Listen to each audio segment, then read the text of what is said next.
Have you ever wondered how a city could look like a dream and still be ruled by fear? Tonight, we're going to Venice, where beauty floats on water and secrets sink like stones. They called it the Council of Ten, not a myth, not a legend, a real political body, documented, powerful, and feared. Here's my question for you. If you could drop one anonymous note into a lion's mouth in Venice, would you expose a traitor or protect someone you love? Tell me in the comments. And if you enjoy dark historical mysteries like this, please like, subscribe, and comment what story you want next. Ancient empires, medieval conspiracies, or Renaissance intrigue. All right, let's step into the fog. Part 1. The Stone That Listens. Venice, in winter, was a different kind of city. Not the postcard Venice. No bright postcards, no laughing gondoliers posing for painters on sunny afternoons. This Venice breathed slowly beneath a low sky, its canals black and glossy like ink, its palaces rising pale and damp from the water like bone. At dawn, fog drifted in from the lagoon and softened the edges of everything. Domes, bridges, even voices. It wrapped the city the way a confessor's curtain wraps a sinner, hiding the face, keeping the truth close. Marco Bellini loved that hour. He was 24, the son of a glassmaker from Murano, and one of the lucky few to earn a place as a junior scribe in the administrative maze of the Ducal Palace. He carried ink in his veins and caution in his bones. He had learned early that Venice rewarded those who listened more than those who spoke. On the morning his life changed, Marco arrived before the other clerks. He passed through the palace's stone arches, moved down corridors that smelled of wax and salt, and entered the record room where the air was cool, paper dry, and heavy with time. A stack of documents waited on his desk, reports to be copied, minutes to be indexed, seals to be checked. Most were ordinary in the way government always was: disputes over dock fees, petitions for trade licenses, notes about grain supplies and shipyard labor. Then he saw the red thread. It was not a metaphor. It was literal, a thin red cord tied around a narrow packet, the kind used to mark a file that had crossed certain hands and could not be treated like the others. The outside was stamped with a small seal, simple, almost ugly in its practicality. X, a mark that needed no name. Marco's stomach tightened. In the Ducal Palace, there were many councils, many magistracies, many committees that governed Venice's complicated republic. But everyone knew what the 10 meant. The Council of Ten had been created after the 1310 conspiracy of Baiamonte Tiepolo, when the patrician regime feared collapse and needed a body to defend the state. It was at first temporary, an emergency instrument. Then the emergency never truly ended. By the 14th century, it became permanent. The blade kept sharp on the assumption that threats would always return. Marco did not know all the details. No one of his station did, but he knew the shape of the fear. The 10 were said to act quickly, quietly, and without needing the world's approval. They guarded Venice the way the seawalls guarded the lagoon, firm, unseen, and sometimes cruel. He untied the red cord with careful fingers. Inside was a single sheet folded twice, written in cramped, urgent handwriting. It wasn't a decree or a report. It was a denunciation. Marco recognized the style at once. The writer did not sign. They did not even write their own name in the margin. The accusations were stated as facts, as if certainty could substitute for proof. A man who meets foreigners at night. A merchant who speaks of Spain too warmly. A household that hides forbidden letters. At the bottom was a phrase that Marco's throat go dry. Deposited in the lion's mouth at San Polo. Marco's eyes flicked up instinctively, as if the room itself might be listening. All across Venice, there were stone slabs carved with a lion's face, open mouth, sharp teeth, and a slot that swallowed paper. Citizens used them to submit anonymous reports to certain magistracies. Some were meant to fight corruption, others fed the Republic's hunger for surveillance. People called them the bocche di leone, lion's mouths, because the state had learned to eat secrets. Marco forced himself to breathe and unfolded the paper fully. The accusation named no noble directly, but one line stood out. He claims the 10 are not Venice's shield, but Venice's cage. Marco stared at those words a long time. He had never dared to think them. A footstep echoed in the corridor. Marco quickly folded the sheet, retied the cord, and placed the packet back as if he had never touched it. "I am called Ser Alvise Grimani," the man said, and did not offer his title. He didn't need to. "You will copy a set of minutes for me. By midday." Marco swallowed. "From which council, sir?" Alvise's gaze drifted toward the red thread packet on Marco's desk, and Marco felt the hairs at the back of his neck lift. "The one you should not speak of," Alvise said. Then he turned and left, as if the air itself had opened for him. Marco stood very still until the sound of his steps disappeared. Only then did he sit, hands trembling slightly, and realize something simple and terrible. The 10 had noticed him, noticing them. Later that day, Marco took an unusually long route home. He left the palace through a side exit, crossed a narrow bridge whose stones were slick with mist, and moved through alleys where laundry hung like pale ghosts between buildings. Venice's ordinary life continued around him. Fishermen hauling nets, women bargaining for vegetables, a priest hurrying through the damp with his cloak pulled tight. Yet Marco felt separated from all of it by an invisible wall. He kept seeing that line, not a shield, but a cage. He turned into Campo San Polo, where the square opened like a breath. Children ran across the stones, chasing each other, their laughter sharp in the fog. And against one wall, half in shadow, was the stone lion. It stared outward with a calved calm that looked almost bored.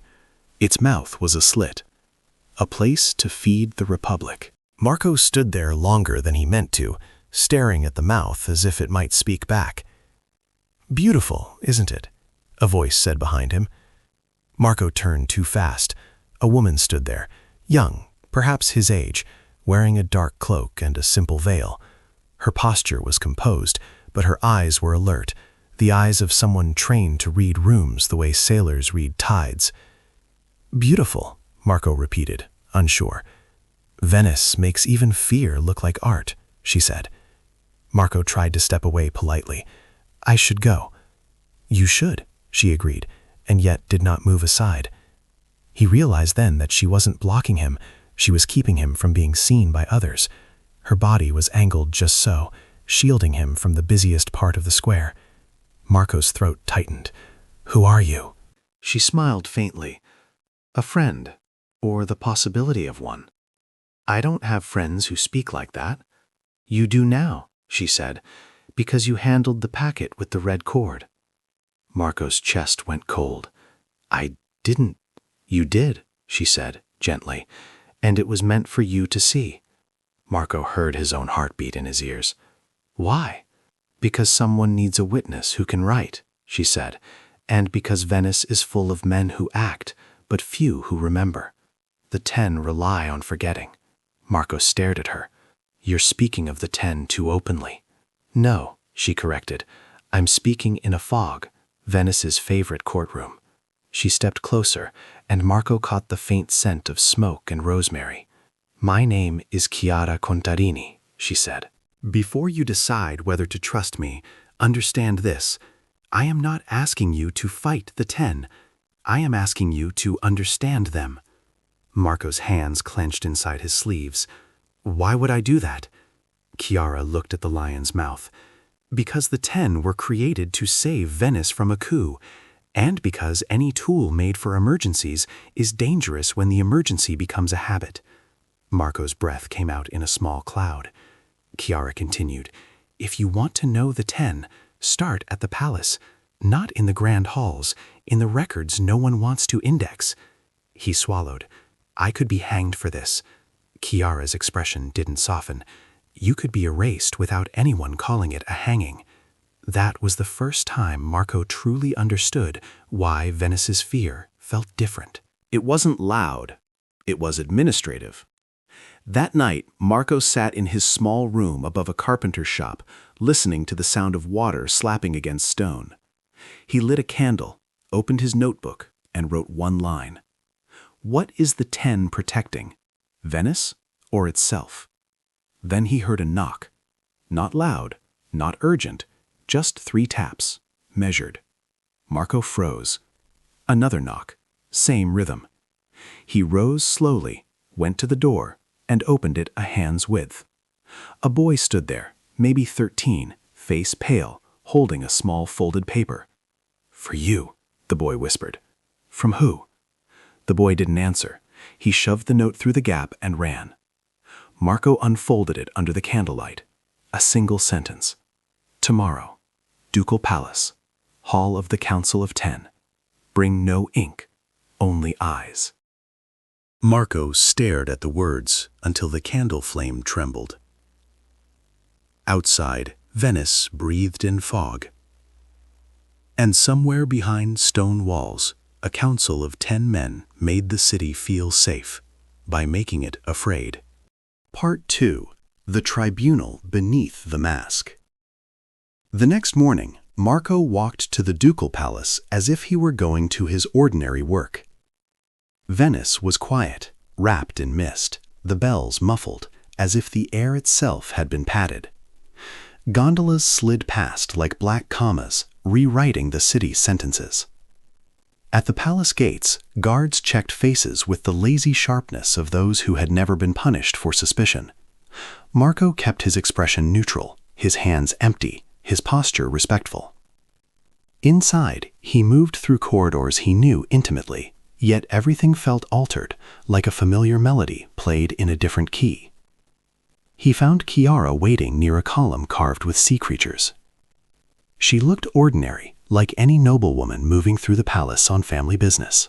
Yet Marco saw what ordinary people missed, how her gaze kept shifting, how she positioned herself near exits, how she never allowed her back to be fully exposed. You came, she said. I don't know why, Marco replied. Chiara's mouth twitched, almost sympathetic. Because you've already been touched by the machine, it doesn't let go easily. She led him through a side passage and down a short stair into a narrower corridor where the stone seemed older and the air cooler. Marco noticed details he had never noticed. Small doors without markings, iron rings set into walls, hinges too heavy for innocent rooms. You said no ink, Marco whispered. Chiara nodded. Some truths shouldn't be written until you understand the cost of writing them. They stopped at a doorway guarded by 2 men in dark cloaks. The men did not wear uniforms. Their power wasn't in cloth, it was in permission. One guard looked at Chiara, then at Marco, and opened the door without asking their names. Inside was not a grand chamber. It was almost disappointingly simple. A long table, benches, a crucifix on the wall, and a high, narrow window that admitted a thin blade of gray light. 10 men sat behind the table, some old, some middle-aged, faces controlled into expressions that could be read as calm or as boredom. At the center sat the Doge's representative, flanked by advisors who did not speak. The 10 were patricians, chosen from Venice's ruling class, rotating through office like parts of a well-oiled mechanism. Marco tried not to stare. On the opposite side of the room stood a man with bound hands. No rope, just a thin chain that looked almost polite.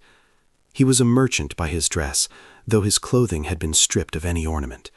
His face was bruised, but his posture was stubbornly upright. An official read aloud. Accused of correspondence with foreign agents, accused of seditious speech, accused by denunciation deposited in the lion's mouth. The accused spoke. His voice was hoarse but steady.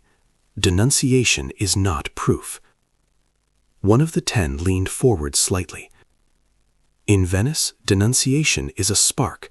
Proof is what we find before the fire spreads. Marco's mouth went dry. The tone was not cruel. That was what made it worse. The 10 did not need theatrics. They had procedure. Chiara leaned close to Marco's ear. This is how power looks when it believes it is saving the state. The merchant lifted his chin. Who accuses me? A different member of the 10 spoke.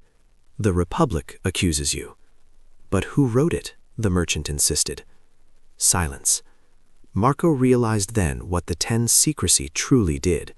It cut the chain between accusation and accountability. If you could not confront your accuser, you could not expose a rival's lie. And if you could not expose a lie, truth became simply whatever the state could enforce. The 10 questioned the merchant about names, meetings, letters. The man answered carefully. Sometimes he refused.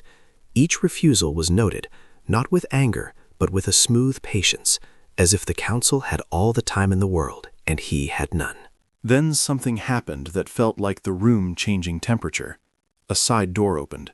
3 men entered, 2 patricians and 1 ducal councillor, faces hard, movements minimal. Chiara's eyes sharpened. "The state inquisitors," she whispered. Marco had heard rumors. A smaller tribunal tied to the 10, created to protect state secrets. 3 men with frightening authority. The inquisitors stood behind the 10 like shadows that had learned to walk. The merchant's face went pale. "I have said nothing treasonous." One inquisitor spoke softly. "Treason is often what men say before they understand they have said it." Marco felt his stomach turn. This wasn't myth. This wasn't superstition. This was governance, Venetian style. A republic that feared tyranny so much it built a machine to prevent it, then fed that machine enough secrecy to become tyrannical in quieter ways. The questioning continued. At the end, the 10 conferred in low voices. No dramatic vote, no public tally, just murmurs, then a nod. The merchant was led away. Marco realized with a shock that no one in the room looked satisfied, not even the 10. It wasn't triumph they felt, it was maintenance, like fishermen checking nets. Outside the chamber, Chiara released a breath. "Now you see," she said. Marco's voice came out thin. "Do they ever get it wrong?" Chiara's gaze was distant. When men have the power to act in secret, they always believe they are right, even when they are wrong. For several days afterward, Marco tried to return to ordinary life. He copied reports about ship repairs. He indexed petitions about property lines. He listened to other clerks complain about ink shortages and aching wrists. But beneath every ordinary sentence, Marco felt a second text, one written in fear. Because once you knew the 10 existed like that, you began to see their fingerprints everywhere. A merchant who stopped speaking too freely, a sailor who refused to repeat a rumor, a noble who smiled too carefully at a dinner party. Venice was an island not only of stone and water, but of self-censorship. Chiara met Marco again in a small bookshop near Rialto, where the owner pretended not to notice them. Shelves were packed tight, paper smelling faintly of mold and smoke. Chiara slid a folded parchment across the counter as if it were a shopping list. Marco opened it carefully. It was a copy of a denunciation, another anonymous note swallowed by a lion's mouth. This one accused a group of shipyard workers of plotting sabotage, of speaking dangerously about the Senate, of blaming the patricians for hunger. Marco's hands shook. This could ruin dozens of lives. Chiara nodded. It could also be true. How do we know? We don't, Chiara said. That's the problem. The 10 were created to stop a coup, yes, but once a system is built to hunt threats, it starts hunting potential threats, and potential becomes a net big enough to catch anyone. Marco stared down at the paper. Why show me this? Because someone is using the 10, Chiara said quietly. Not the 10 using people, the other way around. Marco frowned. You mean a rival? Chiara's eyes were sharp. Venice is ruled by patricians who compete like merchants.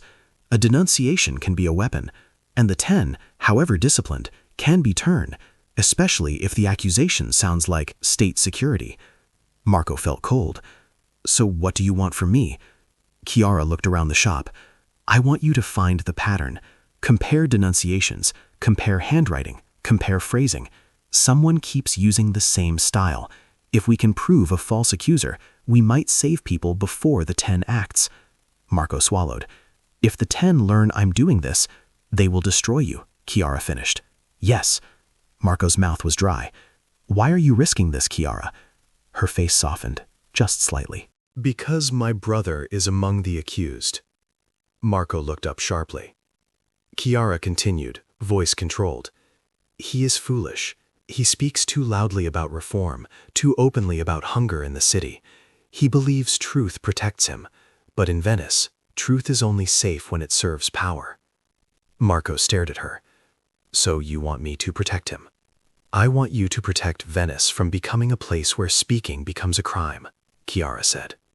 Then she added, more quietly, and yes, I want my brother alive. Marco's chest tightened. For the first time, the 10 stopped being an abstract threat. They became personal. Over the next week, Marco worked like a man digging through a graveyard for a living person. In the palace records, he found notes on denunciations, some dismissed, some pursued.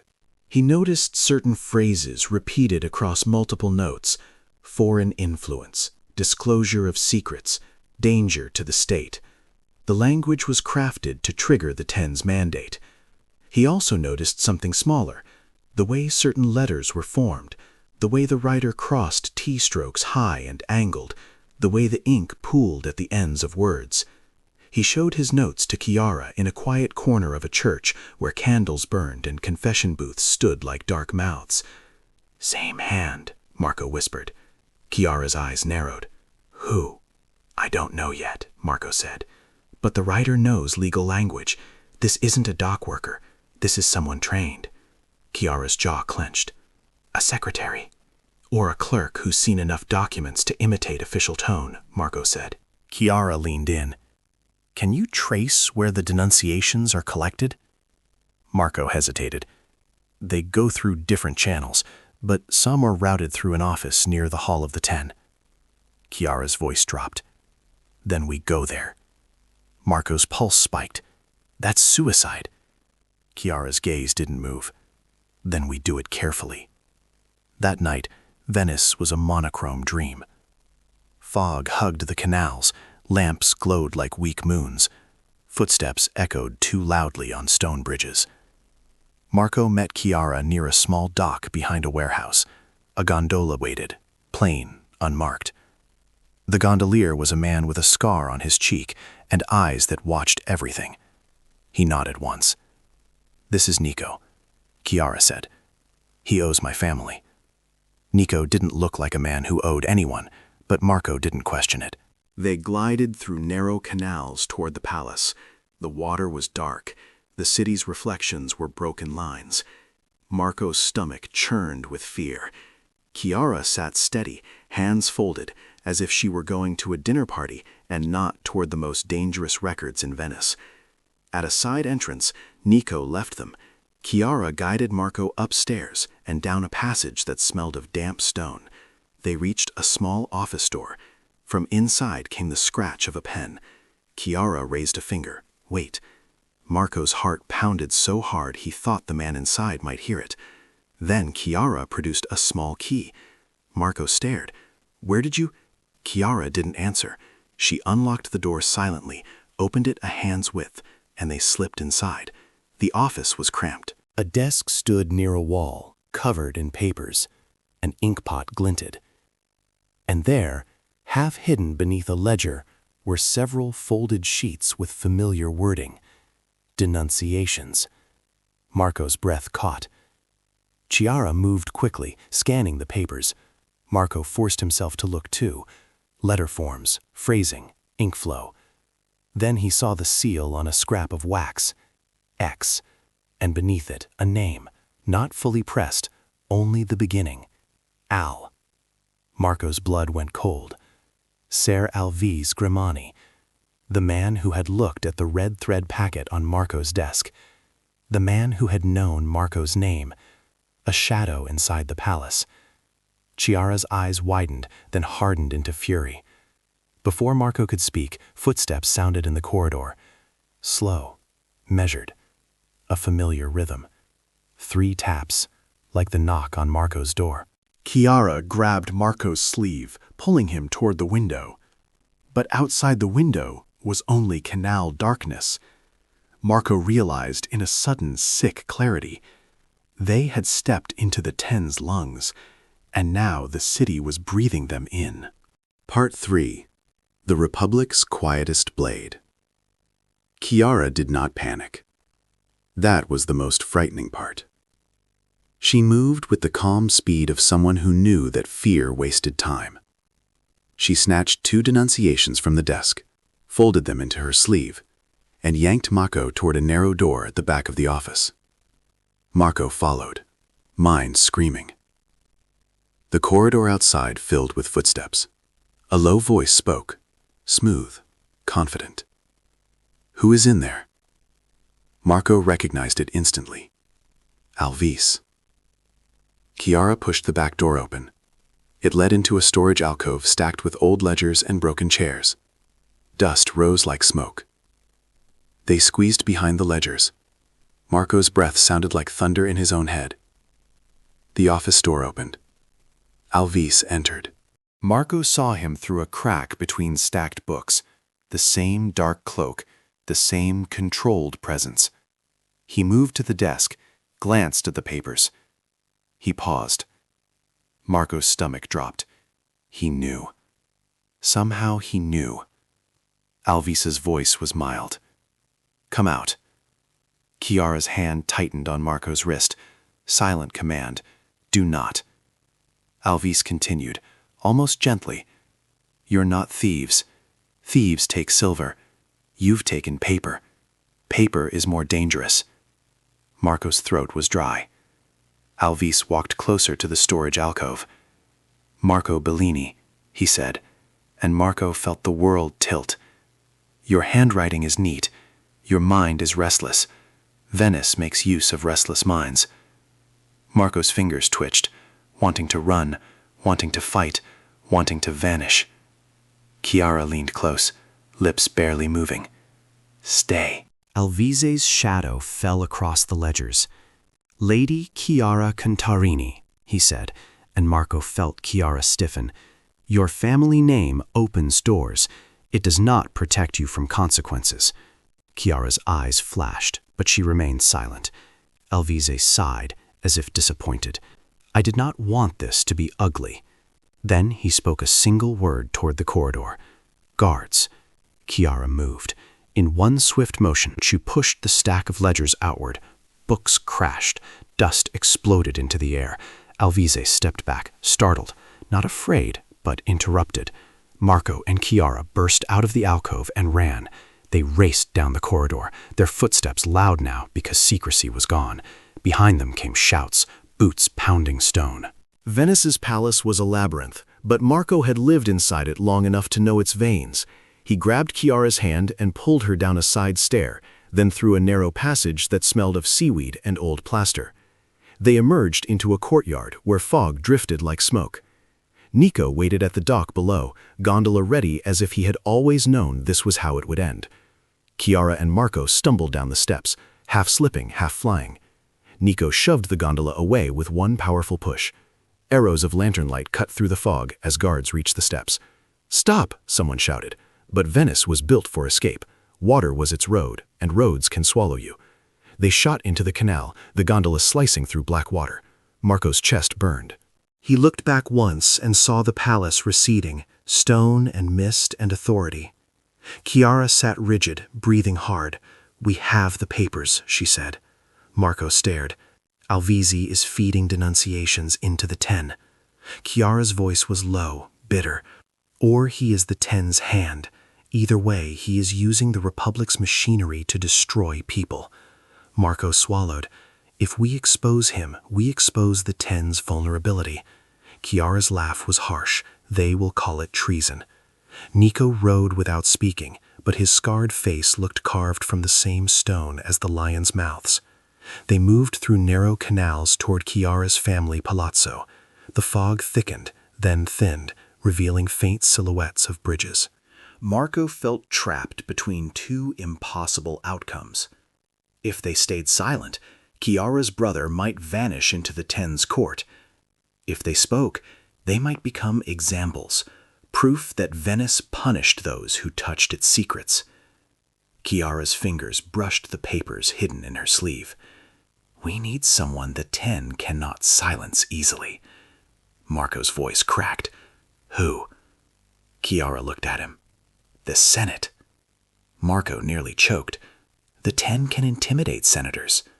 Yes, Chiara said, but not all of them.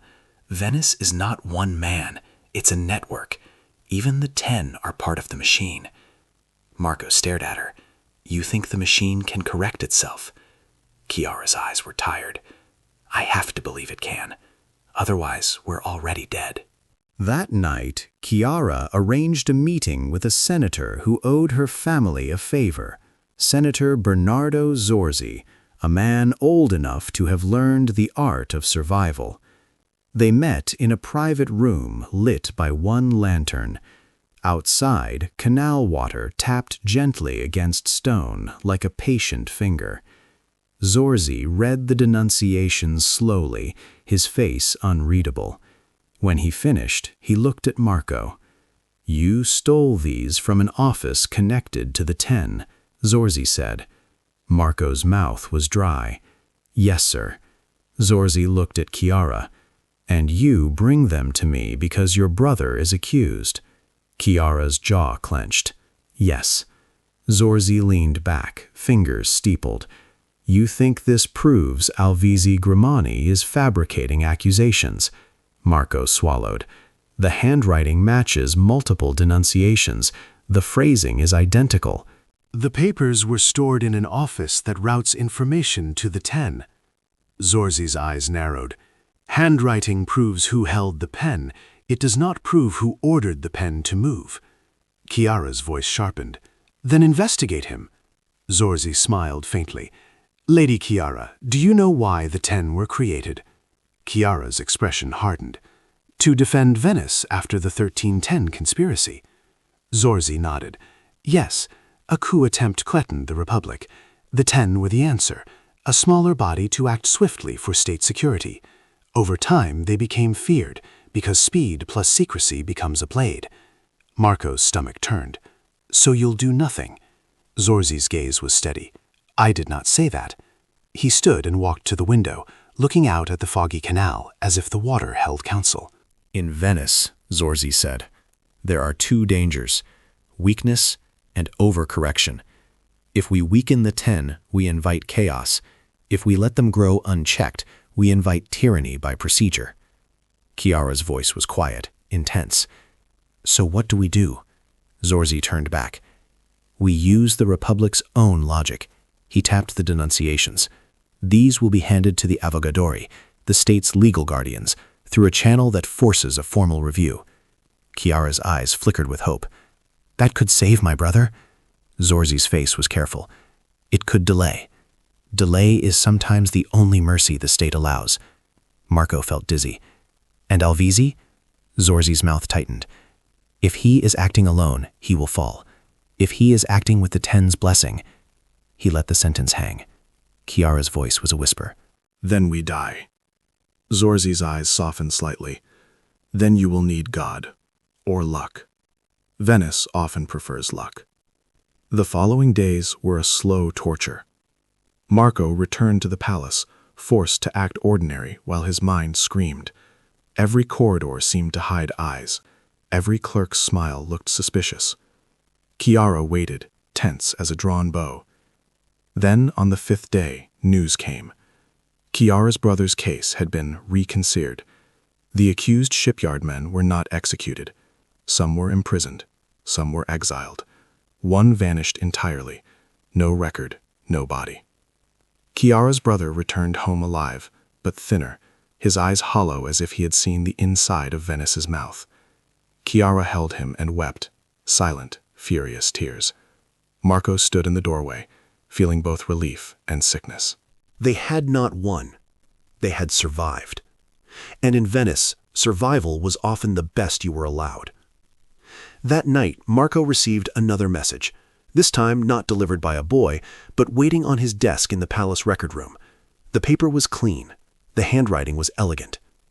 You have learned something important. Venice is ruled by councils, but controlled by access. Remember this. The 10 are not the enemy of Venice. They are Venice's fear given a chair, and fear always wants more. It was unsigned. Marco stared at it until the words blurred. He thought of the 10 as they had appeared in the chamber, calm, procedural, convinced they were preserving the Republic. He thought of Alvise, smooth, knowing names, moving denunciations like pieces on a board. He thought of the lion's mouth at San Polo, stone that listened, swallowing paper without judgment. The Council of 10 was real, documented, created for protection. It acted like an early security apparatus, using secrecy and informants as tools of stability. And its power, like all power hidden behind procedure, could be used to defend a state or to quietly suffocate it. Marco folded the note and placed it inside his personal notebook. He did not sleep much. Years later, long after the fog of that winter had become memory, Marco would hear the city tell stories about the 10 as if they were ghosts. But he knew the truth. Ghosts are unreal. The 10 were real. They were men. And the most frightening thing in Venice was not a legend. It was a chair at a table, and the certainty of those who believed they were saving you. Far off, a bell rang through the mist. Venice endured. Venice always endured, until it didn't. And when the Republic finally ended centuries later, it wasn't because the 10 were defeated in a dramatic battle. It was because history arrived like an army, and even the most secret councils cannot vote away an invasion. Marco closed his notebook. Outside, the canal water kept tapping the stone, patient, listening.